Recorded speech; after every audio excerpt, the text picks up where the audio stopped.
हर रोज एक नई कहानी देखने के लिए चैनल को सब्सक्राइब करें और बेल आइकन को दबाना ना भूलें।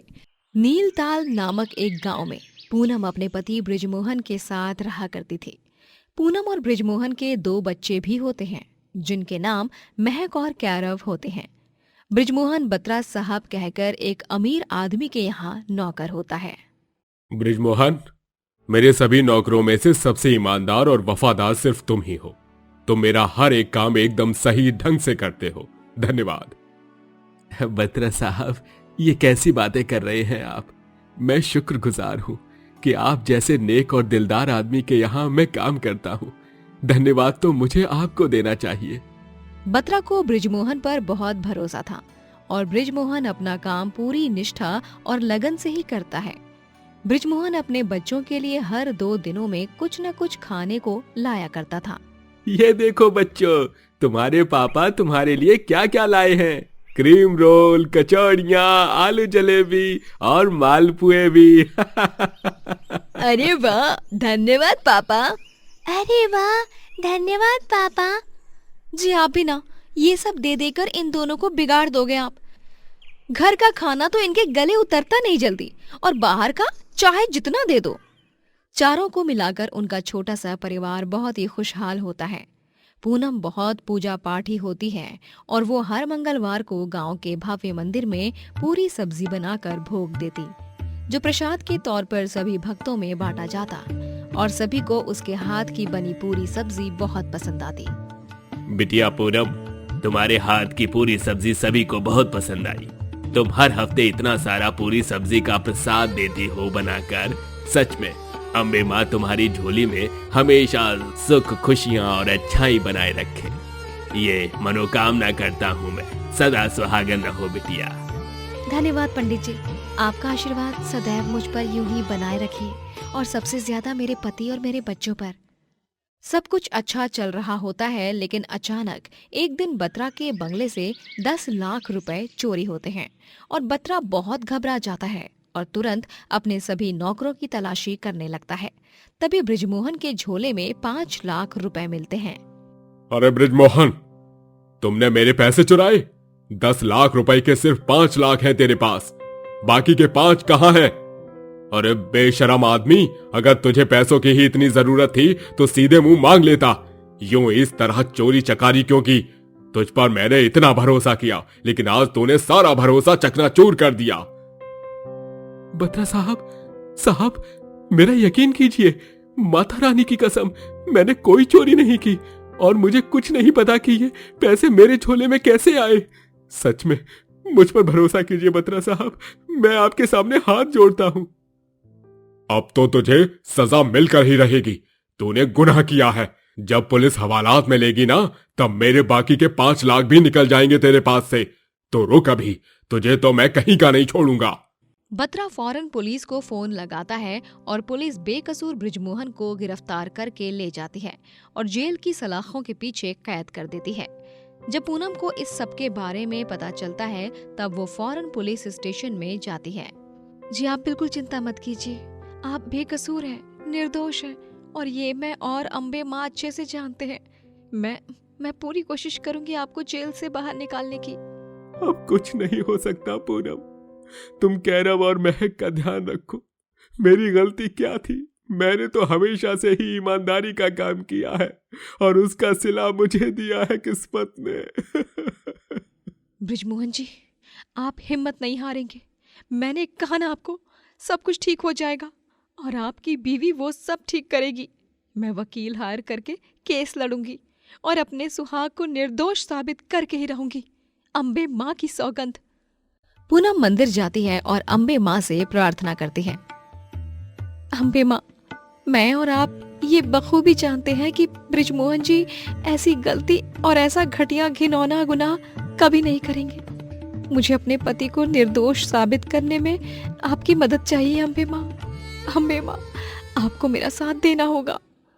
पूनम लॉयर हायर करने जाती है और तभी वहां जाने से पहले उसके दिमाग में ये ख्याल आता है कि हे अम्बे माँ, मैंने तो ये सोचा ही नहीं कि वकील को हायर करने के खातिर मुझे उसकी फीस के पैसों का भी इंतजाम करना होगा, और अगर केस की अगली सुनवाई हुई तो तब तो और भी ज्यादा पैसों की जरूरत पड़ेगी, और ना मेरे पास घर है ना पैसे हैं। इतने पैसे कहाँ से लाऊं जिनसे मैं वकील के पैसे इकट्ठा कर पाऊं। तभी वहां पर महक और कैरव अपने छोटे छोटे गुल्लक लेकर आते हैं और बड़ी ही मासूमियत से कहते हैं, माँ ये लो, ये मेरा गुल्लक है। और ये मेरा। आप हम दोनों के गुल्लक से पैसे निकाल लो और पापा को जेल से बाहर ले आओ। हमें पता है पापा को पुलिस अंकल पकड़ कर ले गए हैं, जबकि वो तो निर्दोष हैं। हमारे पापा कभी भी कोई चोरी वोरी नहीं करेंगे, ये हमें बहुत अच्छे से पता है, क्योंकि वो हमारे पापा हैं। अपने बच्चों की बातें सुनकर पूनम भावुक हो जाती है और वो उन दोनों को अपने गले से लगाती है। मेरे बच्चे, तुम्हारे पापा को कुछ नहीं होगा, और देखना वो जल्द से जल्द हमारे साथ होंगे। पूनम पैसे जुटाने के लिए बहुत चिंतित होती है। वो कई सारे लोगों से पैसे की मदद मांगती है, लेकिन कोई भी उसकी मदद नहीं करता।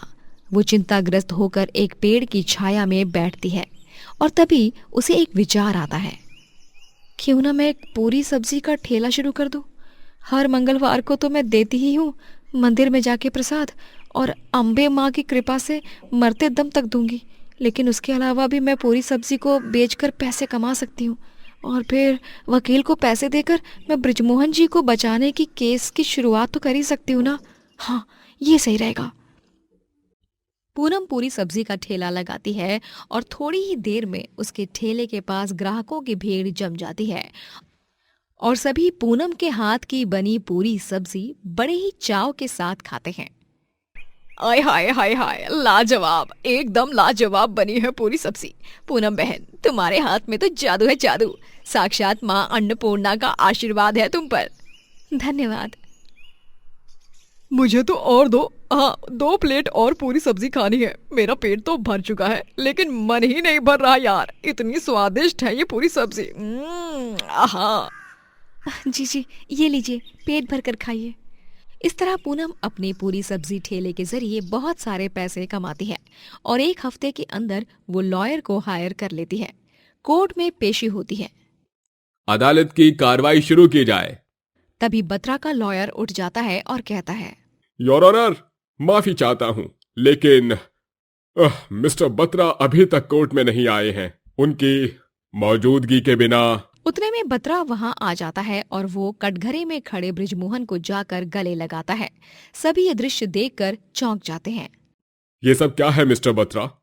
भूलिए मत, आपके पैसों का चुराने वाला चोर यही है, बृजमोहन पांडे। नहीं, बृजमोहन बेगुनाह है। ये लीजिए, इस पेन ड्राइव में सारा सच कैद है।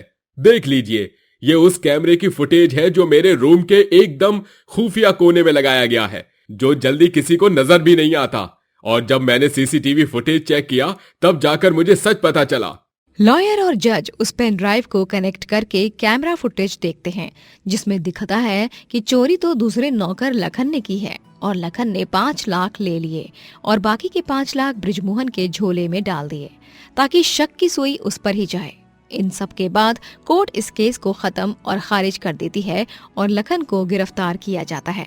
मुझे माफ कर दो बृजमोहन, मैंने तुम्हें न जाने क्या क्या कह दिया। मेरे कारण तुम्हें जेल में 1 हफ्ते तक रहना पड़ा, जबकि तुम तो सच्चे और अच्छे हो। दुनिया में तुम जैसा कोई नहीं है। सच्ची ईमानदारी तो आपने दिखाई है बत्रा साहब, आखिरी वक्त पर आकर सच को सबके सामने लाने की। आखिर माँ अम्बे ने सब कुछ ठीक कर दिया। जय माँ अम्बे। बत्रा और बृजमोहन दोनों फिर से काम करने लगते हैं और पूनम भी अपने पूरी सब्जी के ठेले को चलाती है और खूब प्रगति करती है। आस्था एक गरीब घराने की लड़की होती है जिसकी शादी अभिनव से होती है। अभिनव मिल में नौकरी किया करता और आस्था घर पर बैठकर मिठाइयाँ बनाती और उन्हें बेचा करती। उसे लोग ऑर्डर्स देते और वो उन मिठाइयों को बनाती। चलो, अभी बस 4 किलो खोए की बर्फी बनानी है। आलू जलेबी 1 डिब्बा। रसमलाई मैं कल सुबह बना दूंगी। हाँ। हलवाई बहू आस्था बहुत ही मेहनती होती है। उसके सास ससुर इंदु और ब्रिज को उस पर बहुत गर्व होता। ब्रिज आंखों से अंधा होता है। अरे आस्था बहुरिया, तुहार मिठाई की खुशबू इतनी लाजवाब है कि हमार मुंह से पानी आई रही। सच माँ, 1 नंबर का अवार्ड तो तुम ही को मिलता रही है। हम बहुत भाग्यवान हैं कि हमें तुम जैसी बहू मिली जो अपन काम और गृहस्थी दोनों को बहुत अच्छे से संभालती है। शुक्रिया अम्मा जी, बाबूजी, आप चिंता मत कीजिए।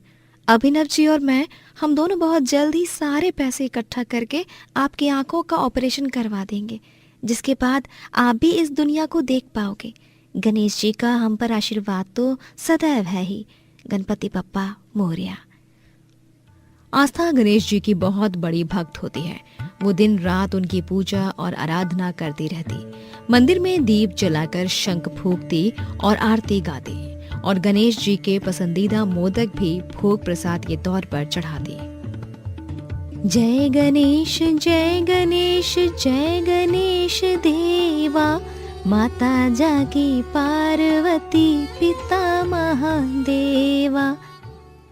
ये लीजिए आपके मनपसंद मोदक, आज थाली भर कर दिए हैं, अब आप मजे से खाइए। जय श्री गणेश। आस्था के हाथ की मिठाइयाँ सभी को बहुत पसंद आती। हर एक ग्राहक जब दरवाजे पर अपना ऑर्डर देने आता तभी वो खुशबू सूंघ कर कहता, अरे वाह वाह वाह आस्था जी, जिन मिठाइयों की खुशबू ही इतनी मंत्रमुग्ध और सुहानी हो, उनका स्वाद तो बढ़िया होगा ही। अरे पिछली बार मेवे की मिठाई और बेसन की बर्फी जो मैं ले गया था आपके यहाँ से, वो तो इतनी टेस्टी थी कि मैं क्या ही बताऊं। आपने तो गांव के सारे हलवाइयों के दांत खट्टे कर दिए। मैं तो कहता हूँ कि आपको अपना मिठाई शॉप खोल लेना चाहिए। शुक्रिया, लेकिन एक हलवाई के साथ साथ मैं एक बहू भी हूँ और मुझे अपने सास और ससुर की देखभाल भी करनी है। वो मेरी जिम्मेदारी है। तभी इंदु और ब्रिज कहते हैं, नहीं आस्था बहू, तुम ऐसा सोचना भी मत। हम दोनों अपना ख्याल खुद रख सकते हैं। तुम इतनी होनहार हो, इतनी अच्छी हलवाई हो, तुम अपने सपनों को साकार करो बहू। हाँ आस्था बहुरिया, हम ऊ सास ससुर नहीं जो आपन बहू को घर में कैद करके रखत हैं। तो हार को जितना मर्जी उड़ाई के चाही उतना मर्जी उड़ो। धन्यवाद भाऊजी, लेकिन मेरे लिए इस समय आपकी सेहत और मेरी गृहस्थी को संभालना बहुत जरूरी है। आस्था रोज गणेश जी को मोदक चढ़ाती और उनकी पूजा पाठ करती। ओम गणपताय नमो नमः, ओम गणपताय नमो नमः, ओम गणपताय नमो नमः, नमो नमः। आस्था घर बैठे ही बहुत सारे पैसे कमाती और पूरे गांव में उसका नाम हलवाई आस्था के नाम से प्रसिद्ध हो चुका था।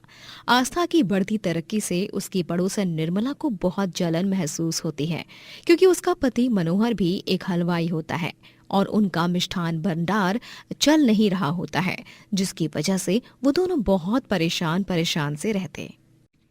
ये सब उस आस्था की वजह से हो रहा है। हाँ, पूरे गांव को अपनी मिठाइयों का दीवाना बनाकर रख दिया है। नहीं तो वो देखिए, अभी भी उसके घर के बाहर ग्राहकों की इतनी लंबी कतार लगी हुई है। घर बैठे बैठे ही मैडम अच्छे खासे पैसे कमा रहे हैं। हाँ, नहीं तो। निर्मला, उस आस्था की वजह से हमारे मिष्ठान भंडार को ताला लगाने की नौबत आ गई है। अब तुम ही कुछ कर सकती हो। अपने खुराफाती दिमाग को तेज चलाओ और कुछ तो ऐसा करो जिससे ये आस्था नाम का कंकड़ हमारे रास्ते से हट जाए। हाँ मनोहर जी, अब तो मैं भी इस आस्था को बर्बाद करके ही दम लूंगी। मेरे पास एक प्लान है। हम आस्था को किडनैप करवाएंगे और उसे किसी और देश भेज देंगे और बेच देंगे उसे, और यहाँ उसके बेवकूफ घरवालों को लगेगा कि वो मर गई है। ना रहेगा बांस, ना बजेगी बांसुरी। है ना एकदम लल्लन टैप प्लान। अरे वाह निर्मला, क्या गजब का प्लान बनाया है। आशा करता हूँ कि तुम इस प्लान को अंजाम देने में सफल रहोगी। उस सब की चिंता मत कीजिए आप मनोहर जी। हाँ, नहीं तो। आस्था गणेश जी के दीप में घी डालती है और उन्हें नया हार चढ़ाकर पूजा करती है। गणपति बप्पा मोरया। तभी अचानक से उसे फोन कॉल आता है और उसे पूरे 50,000 का ऑर्डर मिलता है। ये सुनकर आस्था की खुशी का ठिकाना नहीं रहता। अम्मा जी, बाबूजी, आपको पता है अभी अभी क्या हुआ? अरे बोल बहू, हमार कान तरसत रही, इतनी खुश हो तुम। पक्का कौनो खुशखबरी लाई हुई हो। मुझे पूरे 50,000 का ऑर्डर मिला है। अरे वाह, ये तो बहुत ही बड़ी खुशी की बात है बेटा। आस्था फौरन गणेश जी के चरणों में उनका पसंदीदा गुड़हल का लाल फूल चढ़ाती है और हाथ जोड़कर उन्हें धन्यवाद कहती है। आपका लाख लाख धन्यवाद गणेश जी। अब मैं अपने बाबूजी की आंखों का इलाज कर पाऊंगी। अभिनव जी भी ये खुशखबरी सुनकर बहुत खुश हो जाएंगे। अम्मा जी, बाबूजी, मैं जरा बाजार जा रही हूँ। मिठाई बनाने का थोड़ा सामान खत्म हो गया है और अभी 50,000 के ऑर्डर के लिए तो ढेर सारा सामान लाना होगा। बस आप मेरा एक छोटा सा काम कर देना। ये 4 डिब्बे भरकर मोतीचूर के लड्डू हैं। वो कमला काकी आएंगी ना, तो उन्हें ये दे दीजिएगा बस। ठीक है? 50,000 का ऑर्डर आज रात तक देना है मुझे। जल्दी आती हूँ। ठीक है बहू, तुम चिंता मत करो, निश्चिंत होकर जाओ। आस्था घर से बाहर कदम रखती है। वहीं क्रूर पड़ोसन निर्मला ये सब दूरबीन से देख रही होती है और वो कहती है, तेरी खुशी को मैं अब कैसे गम में बदलती हूँ, तू बस देखती रहे आस्था। हाँ। निर्मला आस्था का पीछा करती है और वो 2 गुंडों को पैसे देकर आस्था को अगवा कराती है।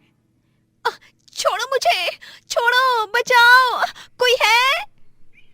ए चुप हो जा, एक घोंचू आदमी, इसके मुंह पर पट्टी बांध। क्यों रे हीरोइन, बहुत महान बनती है ना? गांव की हलवाइन बनने का बड़ा शौक चढ़ा है ना तुझ पर। लेकिन अब तेरा खेल खत्म। अब तू अपने ससुराल वालों को भूल जा, है नहीं तो, क्योंकि तू अब उनसे कभी नहीं मिल पाएगी। आस्था को अगवा करके जंगल में रखा जाता है और दोनों गुंडे वहीं पर उसकी रखवाली करते हैं। आस्था रोती है और अपने मन में कहती है, गणेश जी, ये क्या हो गया? इतना बड़ा ऑर्डर मिला था, अब वो भी नहीं पूरा हो पाएगा। अब मैं अभिनव जी, अम्मा जी और बाबूजी से फिर कभी नहीं मिल पाऊंगी। मुझे इस मुश्किल से बचाइए गणेश जी। ओम गणपताय नमो नमः। आस्था मन ही मन आंखें बंद करके गणेश जी को याद करती है और प्रार्थना करती है। वहीं जब निर्मला और मनोहर रात में अपने घर की ओर लौट रहे होते हैं, तभी वो आस्था को अपने घर के बाहर 50,000 की मिठाइयां बनाते देखती है। इंदु और अभिनव भी उसकी इसमें मदद कर रहे होते हैं। ये लो आस्था, देसी घी का डब्बा। बहू, तू चाशनी तैयार कर, तब तक मैं काजू किशमिश और ये बादाम पीस लेती हूँ। ठीक है अम्मा जी, धन्यवाद। आप दोनों मेरी इतनी मदद कर रहे हो। ओफो, तुम भी ना। चलो, बातें कम और काम ज्यादा। जल्दी जल्दी अपने हाथ चलाओ, हमारे पास अब सिर्फ 2 घंटे बचे हैं। निर्मला और मनोहर दोनों के होश उड़ जाते हैं। अरे ये क्या निर्मला, हमने तो आस्था को अगवा किया था, फिर ये यहाँ पर कैसे? वही तो मुझे भी समझ नहीं आ रहा है। ये आस्था नाम की आफत वापस कैसे आ गई यहाँ पर? हाँ नहीं तो। निर्मला और मनोहर जब फिर से जंगल में जाते हैं, तभी वहां पर दोनों गुंडे मौजूद होते हैं और आस्था भी। निर्मला आस्था के मुंह पर चढ़ी पट्टी को हटाती है और हैरानी से कहती है, अरे अगर ये यहाँ पर है तो वहाँ पर इसके घर के आंगन में कौन मिठाइयाँ बना रहा है? एक ही वक्त में 2-2 आस्था। अरे क्या चक्कर है भाई? क्या इसका मतलब इस आस्था की आस्था जीत गई? मेरे गणेश जी हैं वो, जो मेरा रूप लेकर वहां पर मिठाइयाँ बना रहे हैं। और मैं ये पूरे यकीन के साथ कह सकती हूँ, गणपति बप्पा मोरया। तभी वहां पर साक्षात गणेश जी प्रकट होते हैं और उन्हें देखकर सभी दंग रह जाते हैं। गणपति बप्पा मोरया! मेरे गणेश जी, आपको कोटि कोटि प्रणाम गणेश जी। जीती रहो आस्था बिटिया। क्यों निर्मला और मनोहर रह गए ना चकित और हैरान? तुम दोनों ने जो कुछ भी किया बहुत गलत किया। मेरी परम भक्त को परेशान करने का अंजाम तो तुम्हें भुगतना ही होगा। गणेश जी निर्मला और मनोहर को अंधा बना देते हैं। नहीं। और इस तरह आस्था की श्रद्धा और भक्ति की जीत होती है। वहाँ पर जो आस्था मिठाइयाँ बना रही थी वो वाकई में गणेश जी ही थे।